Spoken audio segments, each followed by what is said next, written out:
She had to run for her life with her daughter after her billionaire CEO husband's mistress threatened her life. If you say a word about what you found, you won't live to regret it. And neither will your precious little Willow. The venomous words hung in the air of the luxury boutique's private dressing room. Magnolia Gilbert stared at the statuesque woman before her, unable to process what she was hearing. "Catherine, what are you saying?" Magnolia's voice barely rose above a whisper. "I'm saying that your husband belongs to me now, along with everything he owns." Catherine Reeves leaned closer, her designer perfume suffocating in the small space. "And I'm saying that if you get in my way, I have people who will make sure you and your daughter simply disappear." "You're threatening a 6-year-old child?" Magnolia felt her maternal instinct surge through her veins, overriding her shock. Catherine's perfectly painted lips curved into a chilling smile. "I'm a woman who gets what she wants, Maggie, and what I want is everything Thaddeus has, including his company, including his life. You and your daughter are just inconvenient obstacles." In that moment, Magnolia knew. Her picture-perfect life with her billionaire husband wasn't just crumbling, it had become dangerous. And she had exactly 12 hours to take her daughter and vanish before Catherine's threats became reality. Have you ever discovered that the life you thought was safe was actually built on quicksand? That the person you trusted most in the world might be complicit in a plot against you? This is the story of a mother who had to abandon everything and disappear to save the one thing that mattered most, her child. And nothing would ever be the same again. If you believe in a mother's fierce protection and the courage to start over when everything falls apart, hit that subscribe button and join me for this incredible journey of survival, betrayal, and ultimate justice. 3 hours before that fateful confrontation in the boutique, Magnolia Maggie Gilbert was living what appeared to be a charmed life. The morning sun streamed through the floor-to-ceiling windows of their clifftop mansion overlooking the Pacific Ocean. The property was a modernist dream of glass, steel, and stone, a $28 million wedding gift from her husband of 7 years, Thaddeus "Thad" Gilbert.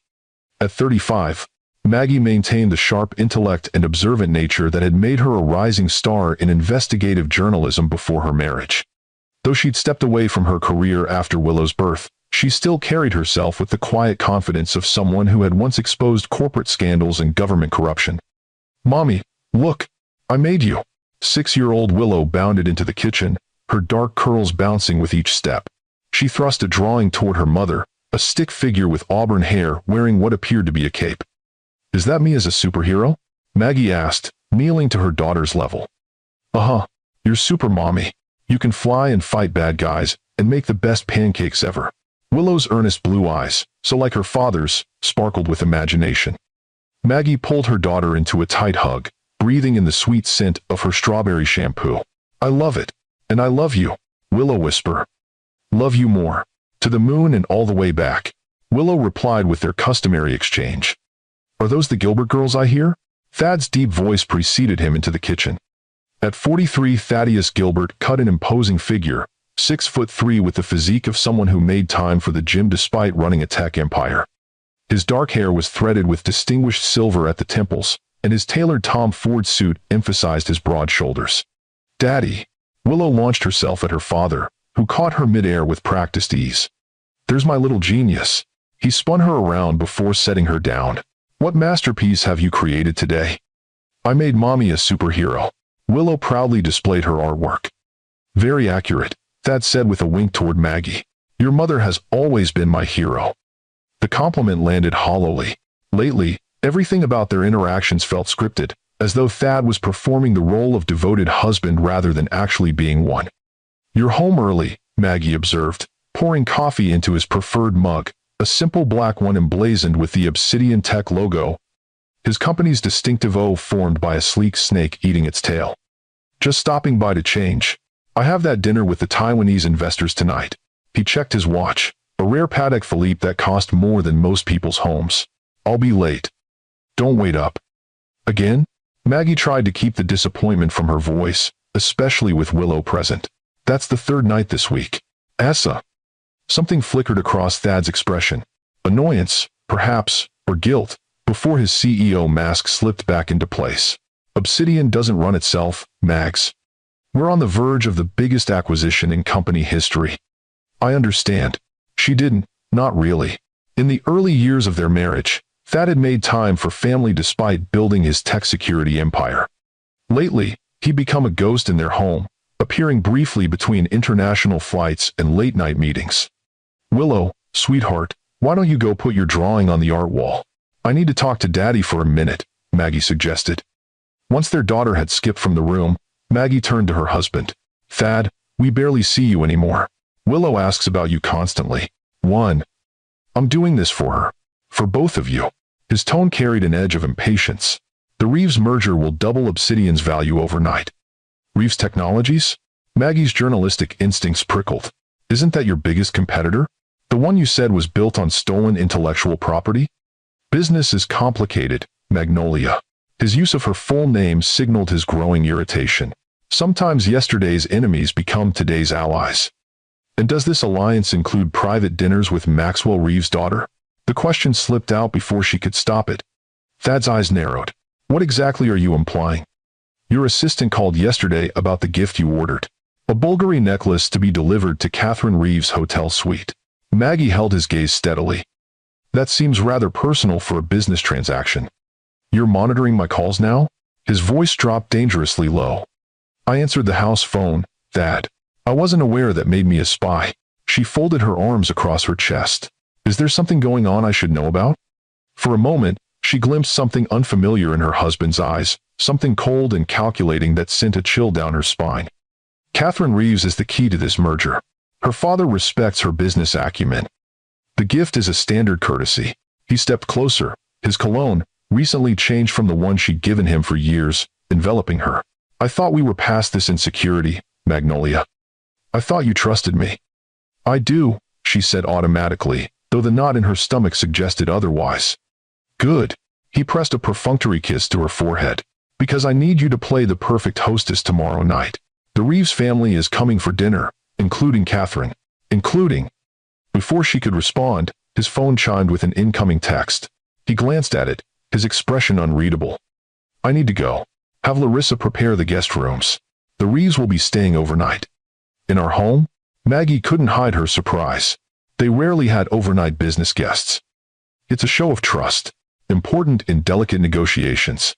He was already moving toward the door, typing a response on his phone. "We'll talk more later." But they wouldn't. Maggie knew. Later had become Thad's way of indefinitely postponing conversations he wished to avoid. After he left, she stood motionless in the kitchen, trying to quiet the investigative voice in her head that had served her so well in her previous career. That voice was now screaming that something was very wrong in her perfect life. "Mommy, can we go to the beach today?" Willow reappeared, clutching her favorite stuffed otter. Maggie forced a smile. "Not today, sweetheart. But how about we go shopping instead? I think we both need new dresses for a special dinner tomorrow." The shopping trip had seemed like an innocent distraction, a way to prepare for the dreaded dinner while spending quality time with Willow. Maggie had no way of knowing it would lead to the confrontation that would change everything. They'd spent a pleasant afternoon at the exclusive boutiques in Beverly Hills, with Willow twirling in pretty dresses, while Maggie tried to focus on selecting appropriate attire, rather than her growing unease about her marriage. They'd settled on a sky blue dress for Willow that matched her eyes, and were in the final boutique, selecting something for Maggie when fate intervened. "Mrs. Gilbert, how lovely to see you." The boutique owner greeted her warmly. "We just received some exquisite pieces I think would be perfect for you. And we have your measurements on file from the gala gown last month." "Thank you, Simone. I need something for a dinner tomorrow. Something impressive." Maggie glanced at Willow, who was being entertained by a sales associate showing her a collection of sparkly hair accessories. "I have just the thing." Simone led her toward the private, showing rooms in the back. "Actually, we just finished a fitting with another client who mentioned she would be dining at your home tomorrow." "Such a coincidence." Maggie's step faltered. "Who was that?" "Miss Reeves. Catherine Reeves. She selected a stunning Valentino. I'm sure you'll complement each other beautifully at your dinner." Before Maggie could process this information, Simone's assistant appeared with a message that required the owner's immediate attention, leaving Maggie alone in the luxurious fitting area. As she waited, her gaze fell on a crocodile Birkin bag carelessly left on a nearby chair, the same distinctive azure shade that Catherine Reeves had been photographed with at recent society events. Something about the forgotten bag triggered the investigative instinct Maggie had suppressed for years. Before she could reconsider, she had opened it, finding a phone inside. A phone with notifications visible on the locked screen, messages from TG with fragments visible. Can't wait to feel you. And, after tomorrow night, will no longer. The screen suddenly lit up with an incoming call from her husband. At that exact moment, the fitting room door opened. What the hell do you think you're doing? Maggie looked up to find herself face to face with Catherine Reeves, 32, statuesque, with the cool blonde perfection of old money and ruthless ambition. She was as famous for her business acumen as for her string of powerful lovers. And apparently, Thad had become one of them. I believe you have my phone. Catherine's voice was ice cold as she extended a manicured hand. Maggie handed it over, her mind racing. You're having an affair with my husband. It wasn't a question. Catherine's perfectly sculpted eyebrow arched. Is it really an affair when he's already emotionally checked out of your marriage? He's been mine for months, Magnolia. The merger is just making it official. What merger? Maggie's journalist instincts kicked in. The business deal between Obsidian and Reeves? A slow, calculating smile spread across Catherine's face. Oh, you really don't know anything, do you? How sad to be so irrelevant in your husband's life. Enlighten me. Maggie maintained her composure despite the churning in her stomach. Obsidian isn't acquiring Reeves Technologies. It's the other way around. By this time tomorrow, my father's company will have absorbed Obsidian, with Thad stepping down as CEO to become, well, let's call it a supportive partner to the new executive leadership. Me, Catherine added unnecessarily. Thad would never give up control of Obsidian, Maggie said with certainty. He built that company from nothing. People will do surprising things for love, or for fear. Catherine's smile never reached her eyes. And Thad has reason to fear what might be revealed about Obsidian's government contracts if he doesn't cooperate. Maggie felt as though the floor were tilting beneath her. This wasn't just an affair, this was corporate espionage, possibly blackmail. Her old investigative instincts roared to life. What do you have on him? She asked directly. Something dangerous flashed in Catherine's eyes. You always were too smart for your own good. Thad mentioned your annoying habit of asking questions. It's why he made sure you gave up your career. Thad didn't make me do anything. I chose to stay home with our daughter. After he systematically undermined your confidence, isolated you from your colleagues, and convinced you that motherhood was incompatible with journalism. Catherine laughed softly. He's been manipulating you for years, Magnolia, and now he's done with you. The word struck with precision, hitting vulnerabilities Maggie had refused to acknowledge. But she wouldn't show weakness, not to this woman. Whatever game you're playing, Catherine, my daughter and I aren't pawns in it. That's when Catherine delivered the threat that would change everything. The threat that made it clear this wasn't just about a marriage ending or a company changing hands. This was about life and death. If you say a word about what you found, you won't live to regret it. And neither will your precious little Willow. The conversation that followed, Catherine's explicit threats, her confidence that Thad would choose her, and the preservation of his company's secrets over his family, left Maggie with absolute clarity. She needed to get herself and Willow away from both Catherine and Thad immediately. She managed to maintain her composure as she collected Willow from the sales associate, making excuses about feeling unwell to leave without purchasing anything. Her mind raced through options as they drove home, her daughter chattering happily in the back seat, unaware that their lives were about to change forever. Mommy, can I wear my new blue dress to meet Daddy's friends tomorrow? Willow asked, as they pulled into the driveway of their cliffside mansion. Maggie's hands tightened on the steering wheel. Actually, sweetie, I think we might take a little trip instead. Would you like that? A special adventure, just you and me? Willow's eyes widened with excitement. Like a treasure hunt? With clues and everything? Exactly like that. Maggie forced a smile. Our own secret mission. As they entered the house, Maggie was hyper-aware of the security systems that Thad had installed for their protection. The cameras that monitored every entrance, the motion sensors, the state-of-the-art alarm system connected directly to Obsidian's security center. Systems that had once made her feel safe now felt like a prison. Larissa, could you help Willow with her bath? She asked their housekeeper. I need to make some calls in my office. Once alone, Maggie didn't hesitate. She knew how Obsidian's security worked, how Thad could access any device connected to their home network. Instead of using her regular phone or computer, she retrieved the prepaid phone she'd kept hidden since her journalism days, when source protection had been paramount. Her first call was to her former research assistant, now a cybersecurity specialist himself. "Dominic, it's Maggie Gilbert. I need your help, no questions asked. It's urgent." And his response was immediate. "Anything for you, Maggie. You saved my career. I need to disappear. Tonight. With my daughter, and I need to make sure we can't be tracked." If he was surprised, he didn't show it. "Are you in danger?" "Yes." The single word contained volumes. "Is it Thad?" Dom's question confirmed what Maggie had suspected, that others had seen warning signs in her marriage that she had ignored. "Partly. It's complicated. Can you help us?" "I'll text you an address. Come after dark. Bring as little as possible. Nothing with GPS or tracking capabilities. No credit cards, no phones linked to your accounts." "Thank you, Dom." Her next call was to her old editor, a woman who had been disappointed but understanding when Maggie stepped away from journalism. "Marion, I need a favor. If anything happens to me, I've sent a file to your secure server. It contains everything I've gathered about potentially illegal activities at Obsidian Tech." The file was real. Maggie's investigative habits had never fully disappeared, and she documented her growing concerns about Thad's business practices over the years, though she'd told herself it was merely professional curiosity. "Maggie, what's going on? Are you in trouble? Just promise me you'll keep it safe. And if you don't hear from me within 48 hours, take it to Federal Prosecutor Eliza Chin. No one else. No." After finishing her calls, Maggie moved with deliberate calm. She needed to gather essentials without alerting the household staff, all of whom reported to Thad. More importantly, she needed to prepare Willow for the upheaval ahead without frightening her. She found her daughter freshly bathed, playing with toys in her bedroom while Larissa laid out her pajamas. "Thank you, Larissa. I can take it from here. Actually, why don't you take the rest of the evening off? You've been working so hard, preparing for tomorrow's dinner." The housekeeper looked surprised but pleased. "Are you sure, Mrs. Gilbert?" "Absolutely. We'll just have a quiet girls' night in." "Oh, wait."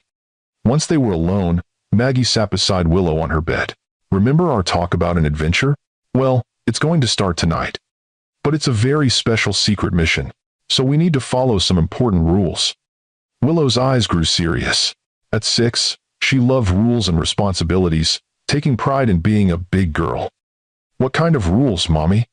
"First, we can only take what fits in one backpack each. Second, we need to be very quiet when we leave.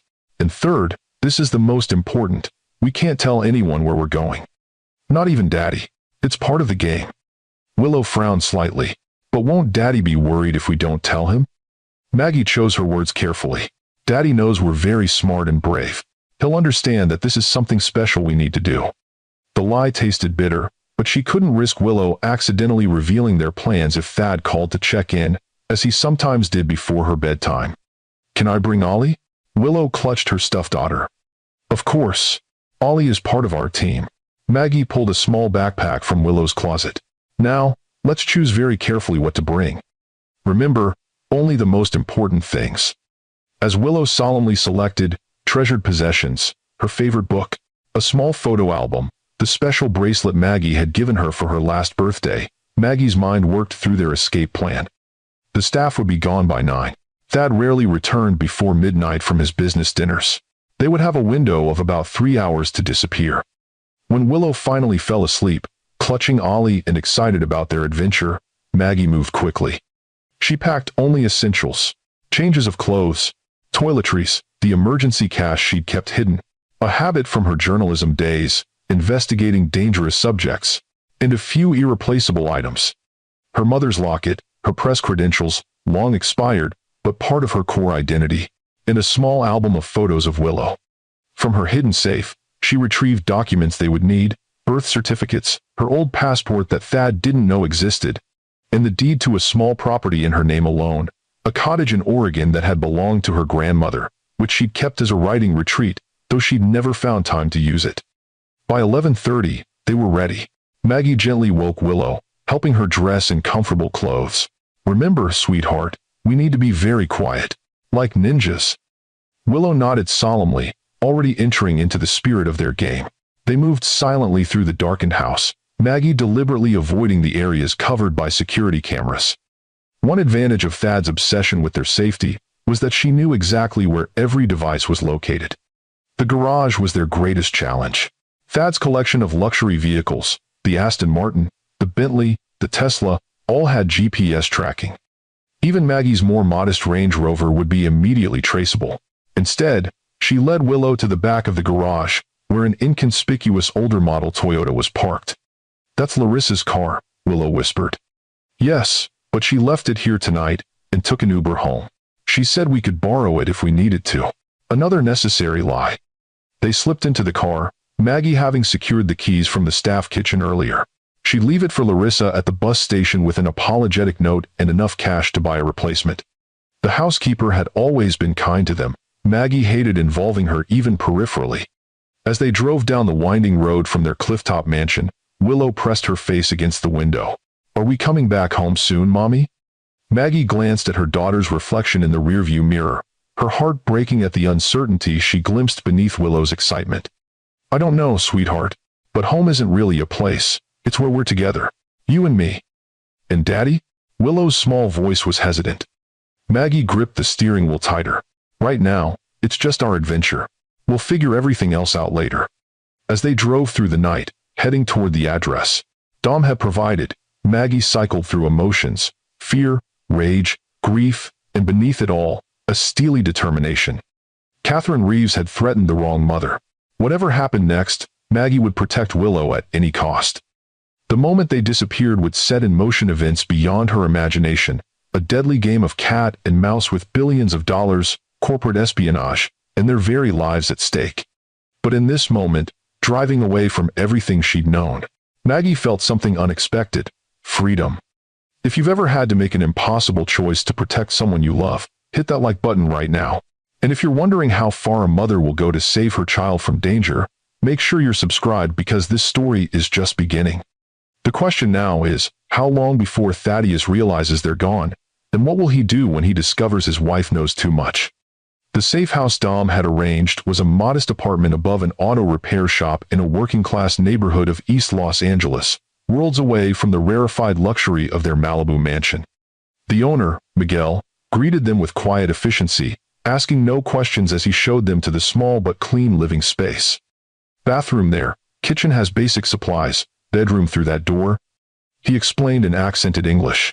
"No one comes up here except me, and I only come if you call this number." He handed Maggie a slip of paper.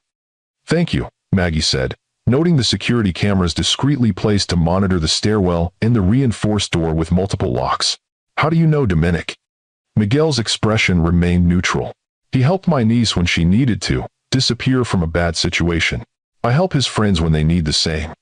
After he left, Maggie settled an exhausted Willow in the bedroom. The little girl had finally succumbed to sleep in the car, the excitement of their adventure giving way to the late hour. Now she barely stirred as Maggie tucked her into the simple twin bed, Ollie clutched tightly in her arms. Alone in the sparse living room, Maggie finally allowed herself to process the whirlwind of the past 12 hours. She'd gone from corporate wife planning a dinner party to fugitive in less than a day, all because of a chance discovery and a direct threat. But beneath the immediate danger from Catherine Reeves lay something potentially more sinister. What had she meant about Thad having reason to fear what might be revealed about Obsidian's government contracts? Maggie's journalist instinct, dormant but never truly extinguished, kicked into high gear. She'd been so focused on the personal betrayal that she hadn't fully processed the professional implications. If Catherine was blackmailing Thad into surrendering his company, the leverage must be substantial, possibly criminal. A soft knock interrupted her thoughts. Dom had arrived, laden with supplies and technology. "You look terrible," he greeted her with the same blunt honesty she remembered from their working relationship. "Thanks, it's been a rough day." Despite everything, Maggie smiled at her former assistant. At 30, Dominic Cruz had maintained the same disheveled brilliance that had made him an exceptional researcher: rumpled clothes, perpetually uncombed dark hair, and the sharp, assessing gaze of someone who noticed everything. "I brought burner phones, cash, and new IDs." He set a duffel bag on the coffee table. "Not perfect, but they'll hold up to basic scrutiny. And I've been monitoring communications." "Already? How did you?" "I still have backdoor access to some of Obsidian's systems." At her shocked expression, he shrugged. "What? You think I wouldn't keep tabs on the company that tried to bury your career?" "Obsidian didn't bury my career. I chose to step away, when Willow was born. Dom's expression was skeptical. After Thad had systematically isolated you from your professional network and manipulated you into believing you couldn't balance motherhood and journalism. Sure. Number 4. His words echoed Catherine's with uncomfortable precision. Was it really that obvious to everyone but me? Maggie asked quietly. You were in love. Dom's voice softened. And Thad Gilbert is very good at getting what he wants. Well, what he wants now apparently includes Catherine Reeves and a corporate merger that sounds more like a hostile takeover. Maggie quickly outlined what she'd learned. Dom whistled low. That tracks with chatter I've been hearing. Obsidian stock has been unusually volatile lately, and there are rumors about their classified government work. What kind of work? The kind that might be illegal if it came to light. Surveillance systems deployed domestically without proper oversight. Backdoor access to supposedly secure government databases. Nothing I can prove, but if Catherine Reeves has proof, it would explain the leverage. Maggie's mind raced. We need to find out what she knows. Whoa, hold up. Dom raised his hands. You need to focus on keeping you and Willow safe. Let the authorities handle the corporate espionage. The authorities? Maggie gave a bitter laugh. Thad has half the LAPD in his pocket, not to mention contacts throughout federal law enforcement. And Catherine threatened my child, Dom. I'm not just going to hide and hope someone else solves this. Dom studied her face. There she is. The Maggie Gilbert who brought down the Archer administration. I wondered if she still existed under all that Malibu polish. She never left. Maggie's voice hardened. She just had different priorities for a while. So what's the plan? Because I'm guessing you have one forming already. Before she could answer, her burner phone vibrated with an incoming text from an unknown number. He knows you're gone. Full security mobilized. Stay dark. We'll contact when safe. M. Marion, her former editor. Which meant Thad had discovered their absence sooner than expected. We need to move, Maggie said, showing Dom the message. Thad will check with my friends, family, anyone who might help me. Miguel's place isn't on anyone's radar. You should be safe here for at least 24 hours while I set up something more permanent. No. Maggie's decision crystallized. I'm not running indefinitely. I need leverage of my own, proof of whatever illegal activities Obsidian is involved in. Something I can use to negotiate safety for Willow and myself. That's insanely dangerous. Dom protested. Obsidian servers are some of the most secure in the world. And if what you're saying about Catherine Reeves is true, she has resources of her own. I'm not suggesting we hack Obsidian directly. Maggie's mind worked through possibilities. But there must be other ways to get information. Former employees, contractors, clients with grievances.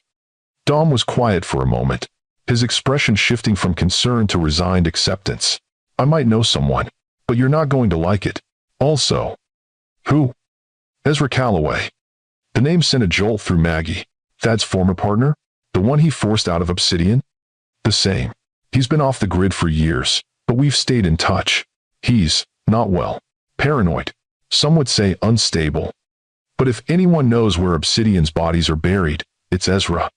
Maggie remembered the brilliant, intense man who had co-founded Obsidian with Thad, only to be publicly discredited and removed from the company after a supposed mental breakdown.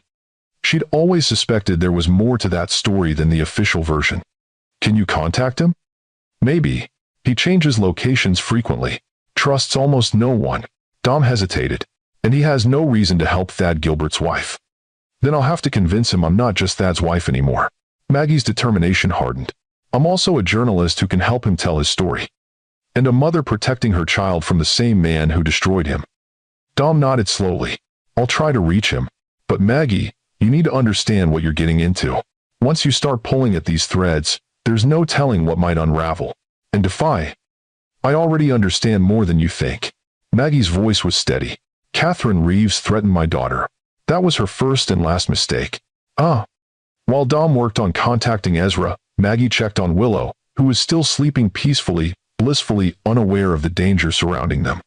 Watching her daughter's chest rise and fall, Maggie made a silent promise. Whatever it took, whatever secrets she had to uncover or battles she had to fight, Willow would have a future free from fear. The next morning brought the first real test of their new reality. Explaining to a 6-year-old why their adventure meant she couldn't call her father or return to her home required careful navigation of truth and necessary fiction. Daddy's very busy with work right now, Maggie explained as they shared a simple breakfast in the apartment's tiny kitchen. And part of our special mission is to be on our own for a while. Willow's brow furrowed. But doesn't he miss us? I'm sure he does, sweetheart. The half-truth stuck in Maggie's throat. But sometimes grown-ups need to figure things out separately. Like when Becca's parents got a divorce? Willow's perceptiveness was both a blessing and a challenge. Maggie chose her words carefully. Sometimes people who love each other still need to make different choices. But no matter what happens between me and Daddy, we both love you more than anything in the world. She hoped that part, at least, was still true of Thad, despite everything. Is that why we're hiding? Because you and Daddy need different choices? The direct question caught Maggie off guard. Why do you think we're hiding? Because we left without telling anyone, and we're staying in a place that's not as nice as our house. And you keep checking out the window. Willow's blue eyes held a wisdom beyond her years. It's okay, Mommy. I won't tell anyone where we are. I'm good at keeping secrets. The innocent statement chilled Maggie to the bone. What other secrets had her daughter been keeping? Had Thad said or done things that Willow had been instructed not to share? Before she could probe further, Dom returned with news. Ezra's agreed to meet, but only on his terms. Tonight, at a location he'll text an hour before. Dom looked exhausted, as though the negotiation had been arduous. And he wants proof you're not working with Thad. What kind of proof? He didn't specify, just said he'd know if you were lying. Dom ran a hand through his already disheveled hair. Maggie, are you sure about this? Ezra's not the same person you might remember from the early Obsidian days. Whatever happened between him and Thad left him damaged. Raz. All the more reason to hear his side of the story. Maggie's resolve strengthened. Can Miguel watch Willow for a few hours tonight? Already arranged. But there's something else you should see. Dom handed her a tablet open to a news site. The headline made her blood run cold. Tech CEO's wife and daughter missing. Kidnapping feared. The article quoted Thad expressing desperate concern for his beloved wife and child, speculating they may have been taken by corporate rivals or criminals seeking ransom.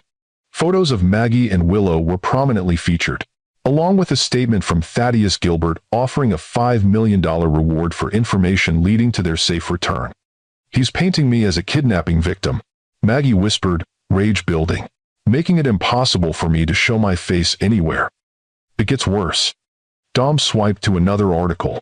Anonymous sources close to the family are suggesting you've been emotionally unstable recently, possibly suffering from paranoid delusions. Let me guess. Symptoms that would match having a psychotic break and kidnapping my own child? Maggie's voice was ice. Exactly. He's laying groundwork to claim you're mentally unfit if you do surface. And he's mobilized private security firms across the state looking for you. The calculated malice behind Thad's strategy confirmed Maggie's worst fears. This wasn't just about an affair or a business merger. Something much darker was at play, and Catherine's threats were far from empty. We need to move faster, Maggie decided. The longer we're in reactive mode, the more Thad controls the narrative. That evening, after settling Willow with Miguel and his wife, who had brought homemade enchiladas and coloring books, instantly winning the little girl's trust, Maggie prepared to meet the man who might hold the key to understanding what they were truly facing. Dom drove a circuitous route to the meeting location, which turned out to be an abandoned observatory in the hills outside the city. The once grand building was now a crumbling shell, its massive telescope long since removed, leaving only the domed structure silhouetted against the night sky. Dramatic choice, Maggie commented as they approached the entrance. That's Ezra. Always had a flair for the theatrical. Dom's attempt at lightness couldn't mask his tension. Remember, he's unpredictable. Let him talk first. They entered the darkened structure, flashlights illuminating peeling paint and debris scattered across the floor. The vast central chamber, once housing the telescope, was now an empty rotunda with surprisingly intact acoustics, their footsteps echoing dramatically. That's far enough. A voice reverberated from the shadows. Dom, step away from her. Dom complied, moving several feet to the side. She's clean, Ezra. I checked. A figure emerged from the darkness, tall, gaunt, with a wild beard and eyes that darted continuously, as though scanning for threats. Ezra Calloway had once been Thad's equal in brilliance and business acumen, the technical genius behind Obsidian's revolutionary security systems. Now he looked like a man haunted by demons only he could see. Mrs. Gilbert. He spat the name like a curse. Come to finish what your husband started? I'm not here as Thad's wife. Maggie kept her voice steady. I'm here as a journalist, and as a mother whose child has been threatened. Hull. Pretty words. Thad was good with those too. Ezra circled her slowly, maintaining distance. What's your proof? Dom said you'd have proof you're not Thad's puppet. Maggie reached slowly into her pocket, telegraphing her movements to avoid startling him. She withdrew a small flash drive. This contains everything I've documented about Obsidian over the years. Inconsistencies in Thad's stories. Financial irregularities I noticed. Questions about government contracts that were never fully explained. She held it out. I've been collecting information since before Thad forced you out. I just didn't know what it all meant until now. Ezra didn't take the drive. And I should believe you've been secretly investigating your husband for years because? Because I was Magnolia West before I was Magnolia Gilbert. Because I brought down a governor and 2 senators for corruption. Because once you're a journalist, you never really stop asking questions, even when you pretend to. Maggie met his suspicious gaze directly. And because Catherine Reeves threatened to kill my daughter if I didn't stay quiet about what I've discovered. Catherine Reeves. Ezra's constant movement stilled momentarily. Maxwell Reeves' daughter. The one who's been seen with Thad recently. Yes. She claims to have leverage over him. Something about Obsidian's government contracts. Something illegal.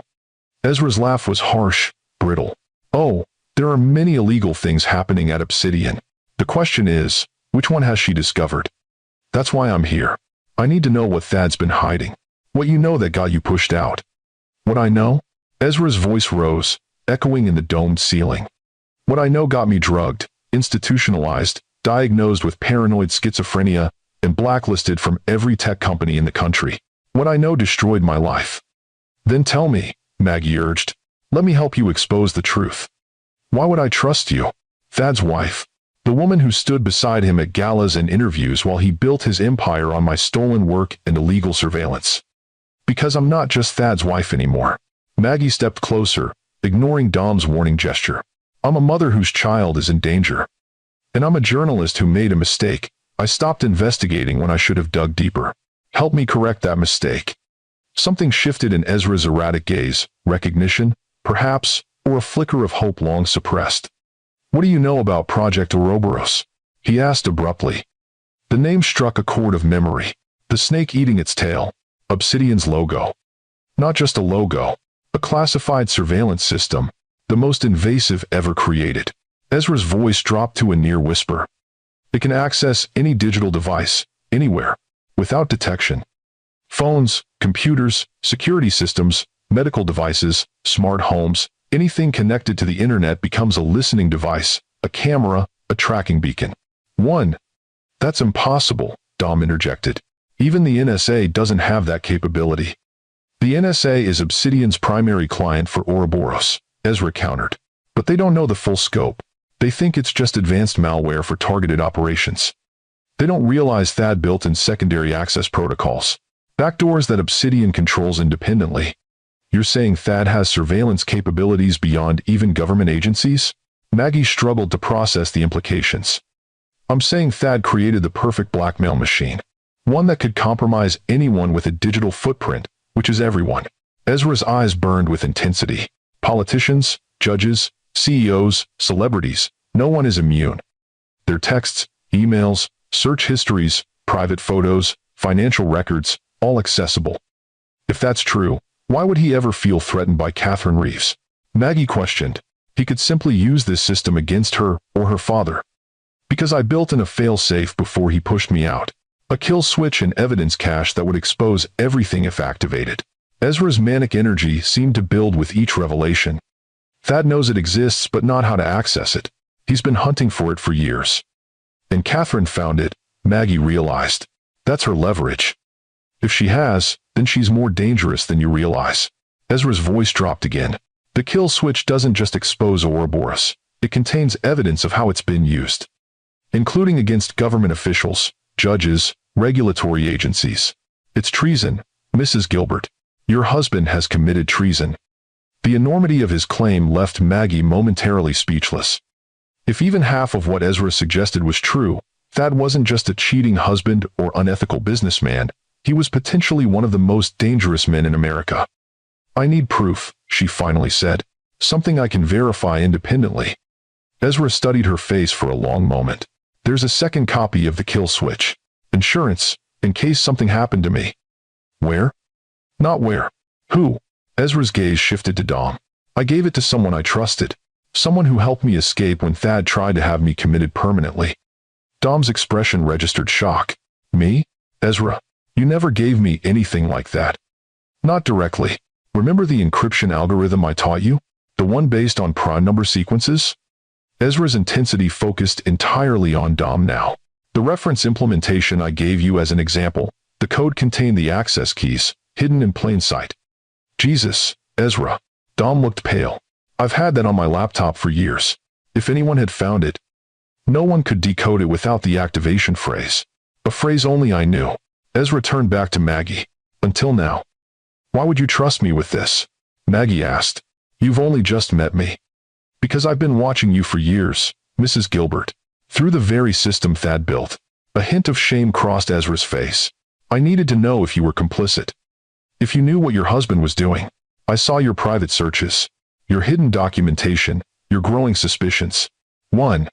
The violation of her privacy should have angered Maggie, but instead, she felt a strange relief. Someone had witnessed her silent resistance, her refusal to completely surrender her journalist's instincts. Will you give me the activation phrase? She asked.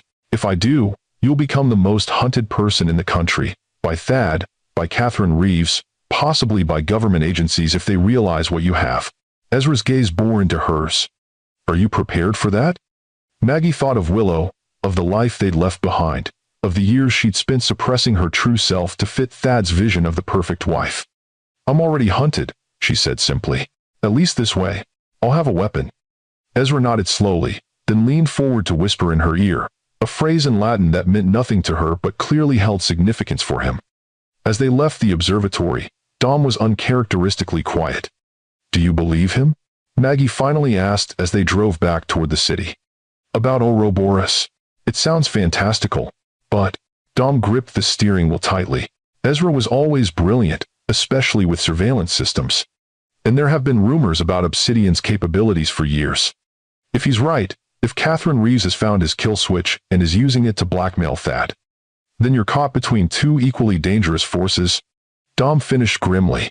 Thad, who'll do anything to keep Ouroboros secret, and Catherine, who'll do anything to control it. And either one would consider Willow and me acceptable casualties. Maggie stared out at the city lights. Spread below them, each glittering point potentially hiding cameras, microphones, digital eyes watching their every move. What's our next step? We verify what Ezra told us. I need to see the evidence for myself before I decide how to use it. And if it's real? If Thad really has created the surveillance system Ezra described? Maggie's expression hardened with resolve. Then I do what I've always done. I expose the truth, no matter how powerful the people involved. But this time, I make sure my daughter is protected first. As they drove back to the safe house, neither noticed the dark SUV that pulled onto the road behind them, maintaining a careful distance as it followed their journey back into the city. The dark SUV maintained its distance as Dom and Maggie wound through the hills back toward the city. Only when they made a sudden turn onto a side street did the headlights briefly illuminate the vehicle behind them. We're being followed, Maggie said quietly, her body tensing. Dom checked the rearview mirror. Black Escalade, tinted windows. How long? I noticed it about 5 minutes ago. Could be coincidence. In this neighborhood? Not likely. Dom's hands tightened on the wheel. Hold on. He made a sharp right turn down a narrow street, then immediately turned left into an alley, cutting the headlights as they emerged onto another road. Did we lose them? Maggie twisted to look through the rear window. I think so, but we can't go back to Miguel's now. Not directly. Dom pulled into the parking lot of a 24-hour diner. We need to switch vehicles and make sure we're clean. Inside the brightly lit diner, they ordered coffee they didn't drink, while Dom made calls from a burner phone. Maggie watched the street through the window, hyper-aware of every passing car. Miguel says, Willow is fine, Dom reported after his third call. His wife is teaching her to make tortillas, but he's concerned about unusual traffic on the street near the shop. Thad's people? Or Catherine's? Either way, we need to move. Dom drained his coffee. I've arranged for another car. A friend is bringing it here. We can't keep running forever, Dom. Maggie's voice was low but intense. We need to activate that kill switch and see what evidence Ezra was talking about. Not here. We need secure equipment, isolated from any network Thad might monitor. He checked his watch. My friend Layla has a setup in Topanga Canyon. Complete digital fortress, off-grid power, the works. She's a bit paranoid, but right now, that's an asset. 20 minutes later, they were in a battered Honda driven by a tattooed woman with close-cropped hair and suspicious eyes. Layla Chen drove aggressively but skillfully, taking a convoluted route that would reveal any tale. Dom says you need digital sanctuary, she said to Maggie after they'd been driving in silence for several miles. That's not cheap, or risk-free. I can pay, Maggie replied evenly, and I understand risk. Layla's laugh was short and sharp. Lady, with all respect, you don't. You're Thaddeus Gilbert's wife. You've been living in a bubble of privilege while your husband builds systems that destroy people's privacy. My sister lost her job, her reputation, and nearly her freedom because of Obsidian's security assessments. The accusation stung, partly because it contained truth. I'm not going to pretend I knew everything Thad was doing, but I'm trying to make it right. By running away with your kid, that's self-preservation, not justice. By exposing what he's built, Maggie countered. I was an investigative journalist before I met Thad. I'm planning to be one again. Layla glanced at her in the rearview mirror, reassessing. Dom didn't mention that part. There's a lot Dom doesn't know about me. Maggie met her gaze steadily, including that I've been documenting questionable activities at Obsidian for years. I just didn't have the full picture until now. The remainder of the drive passed in tense silence as they wound into the canyon, eventually turning onto an unmarked dirt road that led to a modern structure built into the hillside. Solar panels covered the south-facing roof, and a small wind turbine spun nearby. Despite its eco-friendly appearance, Maggie noted the security cameras discreetly positioned around the property and the reinforced doors. Welcome to the fortress, Layla said as she ushered them inside. Completely off-grid, electromagnetically shielded, with no permanent connection to any network. We go online through burner connections only, bounce through enough proxies to make us effectively invisible. The interior was unexpectedly comfortable, warm wood floors, colorful textiles, and an open-plan living area filled with plants. But one room was clearly different, a windowless space filled with computers, servers, and monitoring equipment. Your digital sanctuary, Layla gestured. Whatever you need to do, this is the safest place to do it. I need to get my daughter, Maggie said immediately. If they found us at Miguel's... Already handled, Dom interrupted. Miguel's brother is bringing her here through a completely different route. They'll be here within the hour. Relief washed through Maggie. Thank you, both of you. Don't thank me yet, Layla cautioned. I'm still not convinced. Helping you won't bring Obsidian down on all our heads. But Dom vouches for you, and I owe him. While they waited for Willow, Maggie outlined what they'd learned from Ezra. Layla's expression grew increasingly grim. Ouroboros, she finally said. That explains a lot. We've seen fragments of something like this in the wild, code that shouldn't be able to penetrate certain systems, but somehow does. The InfoSec community has been chasing ghosts for years. Can you help us activate the kill switch? Dom asked. With your setup, we could contain whatever it triggers. Nah. Layla considered for a long moment. It's risky. If this system is as sophisticated as you describe, it might have countermeasures. Tripwires that alert Obsidian if anyone accesses the failsafe. That's a risk we'll have to take, Maggie said firmly. My daughter's safety depends on us having leverage, and the public deserves to know if they're being watched. Before Layla could respond, headlights swept across the windows as a vehicle approached. They tensed until a series of coded knocks sounded at the door. Miguel's brother entered with a sleepy Willow in his arms, her backpack and stuffed daughter clutched tightly. Mommy, she reached for Maggie, instantly more alert. We had to leave Mr. Miguel's house really fast. It was scary. And one. Maggie hugged her tightly. I know, sweetheart, but you're safe now. Were you brave? Willow nodded against her shoulder. Mr. Javier said I was super brave. We had to be extra quiet and hide in his truck under blankets. You did perfectly.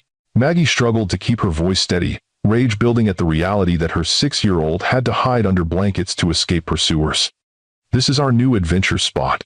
Miss Layla has a special house in the mountains. After settling Willow in a small bedroom with promises of pancakes in the morning, Maggie rejoined the others. Miguel's brother Javier had confirmed her fears. Men in suits had been watching the auto shop, taking photos of everyone entering or leaving. "They're closing in," Dom warned. "We need to move quickly." "Tonight," Maggie agreed. "We activate the kill switch and see exactly what evidence Ezra preserved." Layla prepared a completely isolated system, a computer never connected to any network, with all wireless capabilities physically removed. Dom loaded the encryption algorithm Ezra had given him years ago, studying it with new understanding. "The genius of it is the simplicity," he murmured. "The activation keys are embedded in what looks like example code. No one would ever spot them without knowing exactly what to look for." "Fine." Maggie provided the activation phrase Ezra had whispered to her. As Dom entered it, the screen went black momentarily before displaying a single Ouroboros symbol, a snake eating its tail.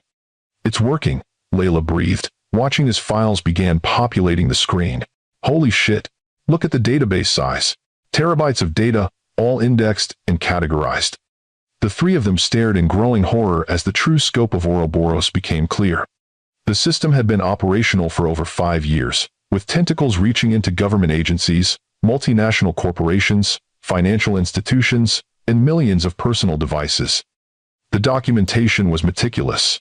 Dates, targets, information extracted, and how it was used. "He blackmailed a Supreme Court justice," Maggie whispered, reading one file. "Altered the vote on the privacy ruling 3 years ago. And the FCC chairman during the net neutrality decision," Dom added, scrolling through another document. "And look, evidence of hacking voting machines in 3 states during the midterms." "This is beyond corporate espionage," Layla said, her face pale. "This is an attack on democracy itself." But the most damning evidence came in the form of financial transactions. Payments from foreign governments and criminal organizations for access to Ouroboros capabilities. Thad hadn't just built a surveillance system, he'd weaponized it and sold it to the highest bidders. This is why Catherine Reeves has leverage. Maggie realized. Proof of these transactions would put Thad in prison for the rest of his life. Espionage, treason, election interference, the charges would be endless. And the Reeves family wants control of this system, not to expose it, Dom concluded grimly. They want to own the most powerful blackmail tool ever created. Maggie sat back, her mind racing through implications. "We need to copy this evidence somewhere secure, then figure out how to release it safely." "Not just release it," Layla corrected. "We need to neutralize Ouroboros first. If we expose the system while it's still operational, there's no telling what damage Thad might do in retaliation." "Can we do that with what Ezra gave us?" "Possibly. The kill switch should have that capability, but I need time to analyze it properly." Layla's fingers flew across the keyboard. "This system is incredibly complex. One wrong move could alert Obsidian or worse, trigger some kind of dead man switch. How much time do you need?" "At least until morning. Maybe longer." Maggie checked her watch. Nearly 3 a.m. "All right, we work in shifts. I need to get some rest so I can be functional for Willow in the morning. Wake me if anything changes." Despite her exhaustion, sleep proved elusive. Maggie lay beside her daughter, listening to Willow's steady breathing while her mind processed the evidence they'd discovered. The Thad revealed in those files was a stranger, calculating, ruthless, willing to compromise democracy itself for profit and power. Had she ever really known him at all? She must have eventually drifted off, because the next thing she knew, sunlight was streaming through the windows and Willow was no longer beside her. Maggie bolted upright in momentary panic before hearing her daughter's laughter from another room. She found Willow in the kitchen with Layla, making pancakes as promised. The domesticity of the scene contrasted sharply with the grim reality of their situation. "Mommy, Miss Layla is teaching me to flip them in the air," Willow demonstrated, with a small pancake, managing to catch it in the pan with Layla's guiding hand. "Very impressive." Maggie smiled, grateful for this moment of normalcy. "Where's Dom?" "Still analyzing the data," Layla replied, her expression conveying there were things she couldn't say in front of Willow. "He found some interesting connections." After breakfast, Maggie set Willow up with books and art supplies, gently explaining that the adults needed to work on something important. Then she joined Dom and Layla in the secure room. "We've identified how Ouroboros is deployed and controlled," Dom said without preamble. The good news is Ezra's kill switch should work. It's designed to inject self-destruct code into every instance of the system simultaneously. And the bad news? Triggering it will be like lighting a signal fire. Thad will know immediately, and he'll know who did it. We need more protection before we move forward, Layla added. Right now, we're isolated but vulnerable. If they find this location. The implication hung in the air. Their current safety was tenuous at best. What about Ezra? Maggie asked. Could he help us implement the kill switch more safely? Dom shook his head. He's gone silent again. Probably moved locations after meeting us. Maggie considered their options. What about releasing the evidence to multiple news outlets simultaneously? Once it's public, Thad loses the advantage of secrecy. Still risky, Layla cautioned. We need leverage first, insurance that guarantees your safety and Willow's. The evidence itself is the leverage, Maggie insisted. But you're right that we need protection while we release it. She paused, an idea forming. What about the federal prosecutor I mentioned to Marion? Eliza Chen. She specializes in cybercrime cases. If we brought her this evidence directly. Government protection in exchange for evidence of treason. Dom nodded slowly. It could work.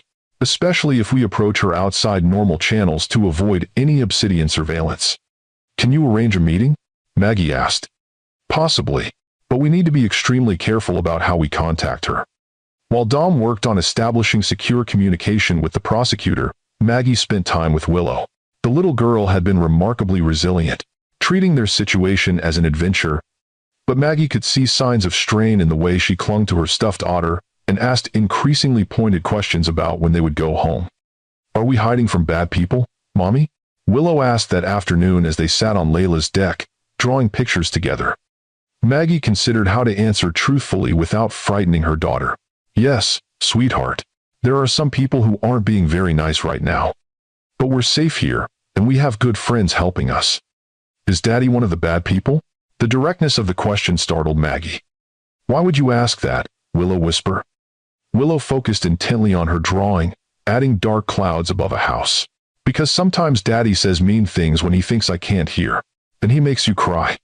The simple observation broke Maggie's heart.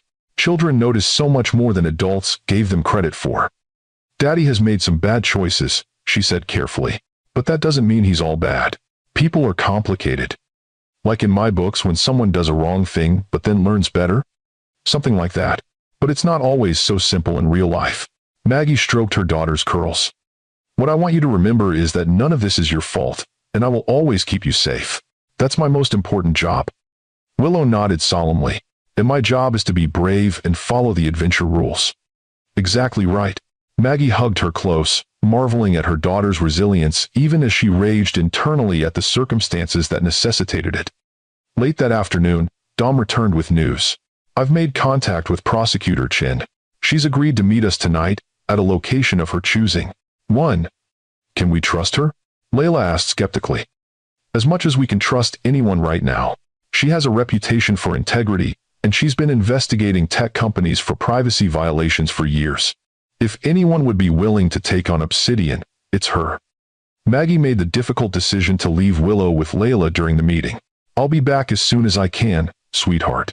Miss Layla will take good care of you. Promise you'll come back? Willow's small voice betrayed her anxiety. I promise. To the moon and all the way back.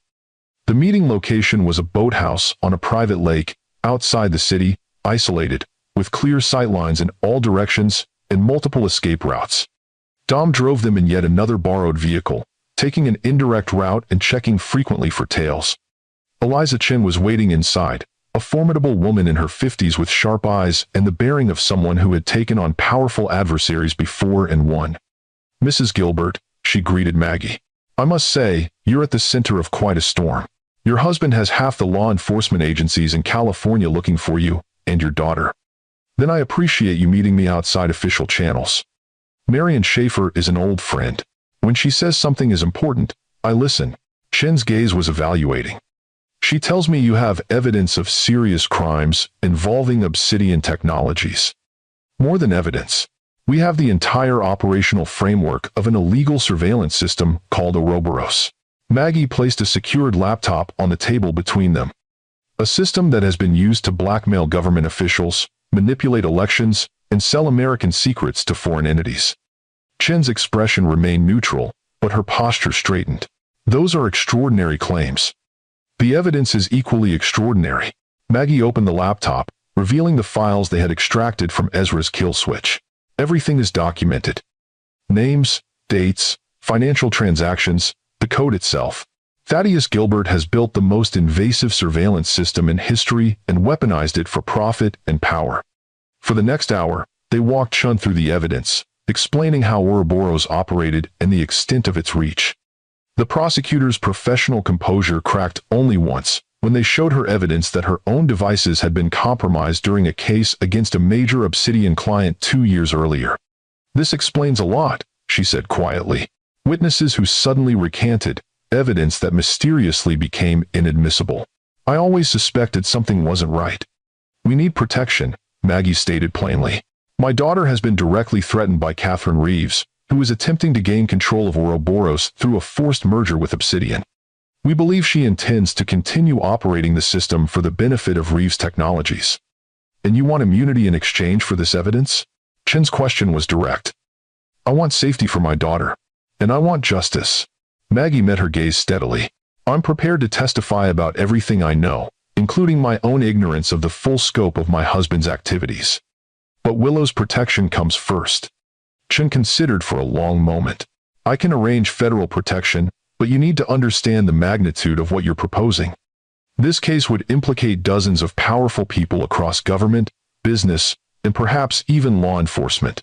The blowback will be unprecedented." "I understand. I was an investigative journalist before I married Thad. I've faced powerful enemies before."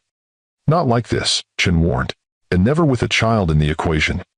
"Which is precisely why we need to stop them now," Maggie insisted. "As long as Ouroboros exists, Willow and I will never be truly safe." After further discussion, they reached an agreement. Chen would arrange immediate protection for Maggie and Willow while preparing for coordinated raids on Obsidian facilities to secure additional evidence. In exchange, Maggie would provide testimony and assistance in understanding the technical aspects of Ouroboros. "There's one more thing," Maggie added as they concluded. "The system needs to be neutralized immediately. As long as it's operational, Thad or Catherine could use it to identify witnesses, manipulate evidence, or worse. I have cybercrime specialists, but from what you've shown me, this system is beyond anything they've encountered. We have someone who can help. The co-creator of Ouroboros, who built a kill switch before Thad forced him out." Chen's eyebrows rose. "Ezra Calloway? The man is considered mentally unstable. He's paranoid for good reason." Dom interjected. "He's been hunted by one of the most sophisticated surveillance systems ever created, built by a man who had him involuntarily committed when he threatened to expose the truth." The prosecutor nodded slowly. "Find him. I'll arrange a secure location where he can work with my team to neutralize the system." As they prepared to leave, Chen handed Maggie a secure phone. "Use this to contact me, and only me. I'll have a protection detail meet you at coordinates. I'll text within the hour. Don't return to your previous location." "My daughter is there," Maggie protested. "And the longer you stay, the greater the risk to everyone at that location. My people will help extract her safely." The logic was sound, but Maggie hated the thought of not returning to Willow as promised. "I need to be there when your people arrive. She's already frightened enough." "We'll coordinate. But you need to understand, Mrs. Gilbert, from this moment forward, we're racing against time. Once Thad or Catherine realize you've contacted federal authorities, they'll take drastic action." The warning proved prophetic. As they drove away from the meeting, Dom's phone chimed with an urgent message from Layla. "They found us," he reported grimly. Security cameras picked up vehicles approaching the property. Layla's initiated evacuation protocols. "Willow." Maggie's voice was tight with fear. "We need to get back there now." "We can't," Dom countered. "If they're already there, we'd be driving into a trap. Layla has emergency exits they don't know about. She'll get Willow out." "I promised my daughter I'd come back." Maggie's composure finally cracked. "I promised her." "And you will," Dom said firmly. "But first we need to make sure you both stay alive." He diverted to a secondary location, another safe house operated by Layla's network of privacy advocates and tech rebels. The small apartment in an unremarkable building was sparsely furnished but secure. "We wait here for Layla's signal," Dom explained. "Once she and Willow are clear, They'll join us or meet at the federal protection site. The next hours were the longest of Maggie's life. Every minute without word about Willow was torture, her imagination conjuring increasingly horrific scenarios. She paced the small apartment, checking the secure phone every few minutes, fighting against rising panic. Finally, nearly 3 hours later, a message came through on the secure channel Layla had established. Package secure. Diverted to alternate location. Escort needed. Coordinates followed, indicating a location in the hills north of the city. She got Willow out, Dom confirmed, relief evident in his voice. But they can't come directly here. We need to go to them. Maggie was already heading for the door. Wait, we need to be careful. This could still be a trap. It's my daughter, Dom. I'm going. He nodded, recognizing the futility of arguing. Then we go smart. Approach cautiously, verify it's really them, and have backup ready. The coordinates led them to a scenic overlook off a winding mountain road, a location with good visibility and multiple escape routes. As they approached cautiously, Maggie spotted Layla's battered Honda parked near a picnic area. Dom circled the location once before approaching, checking for suspicious vehicles or surveillance. Looks clear, but stay alert. They parked a short distance away, and Maggie fought the urge to run toward the car where she hoped her daughter waited. Instead, she followed Dom's lead, approaching carefully, scanning for threats. Layla emerged from the car first, raising her hand in their established signal for all clear. And then the back door opened, and Willow scrambled out, clutching Ollie the otter. Mommy! She ran toward Maggie, who knelt to catch her in a fierce embrace. Are you okay, sweetheart? Were you scared? A little bit, Willow admitted. But Miss Layla said, we were playing the world's best hide-and-seek game, and the other people couldn't find us because we're too clever. Maggie looked up at Layla gratefully. What happened? They came in force, private security, not police. Professional, well-equipped. Layla's expression was grim. We got out through the emergency tunnel just before they breached the main house. They were definitely looking for something specific. Or someone, Dom added, scanning the surrounding area nervously. We should move. This location is too exposed. We have somewhere to go, Maggie said, pulling out the secure phone Chen had given her. Federal protection is standing by. Fed. The prosecutor had arranged for them to be taken to a safe house used for high-value witnesses, a secluded property with round-the-clock security provided by U.S. Marshals. As they approached the checkpoint at the entrance, Maggie felt the first real sense of safety she'd experienced since discovering Catherine's threats. Prosecutor Chen was waiting inside. Mrs. Gilbert, I'm glad to see you, and your daughter made it safely. She knelt to Willow's level. Hello, Willow. I'm Miss Chen. I'm going to help make sure you and your mom stay safe. Willow regarded her solemnly. Are you a police officer? Something like that. I help catch people who break important rules. This explanation seemed to satisfy the child, who nodded seriously before asking if there were any books in this new adventure place.